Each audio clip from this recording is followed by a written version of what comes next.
একদল খাইছে, আরেক দল খাওয়ার জন্য রেডি হয়ে আছে।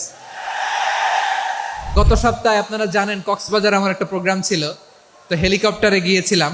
ফেনী জেলা যখন পার হচ্ছি আমি দেখলাম 3টা উইন্ড মিল চিনেন তো? বিশাল পিলার, 3টা 4টা পাখা থাকে। বায়ু বিদ্যুৎ কেন্দ্র, বাংলাদেশের প্রথম বায়ু বিদ্যুৎ কেন্দ্র এটা। মুহুরী প্রজেক্ট বলে এটা সম্ভবত, মুহুরী প্রজেক্ট। তো সাগরের বাতাসের ঝাপটায় এটা ঘুরে এনার্জি হয়, ইলেকট্রিসিটি উৎপাদন হয়। তো আমি পাইলটকে বললাম, ভাই এগুলো থেকে কেমন ইলেকট্রিসিটি উৎপাদন হয়? কয় হুজুর একটু হয় না, কিছুই হয় না। কিছুই হয় না মানে?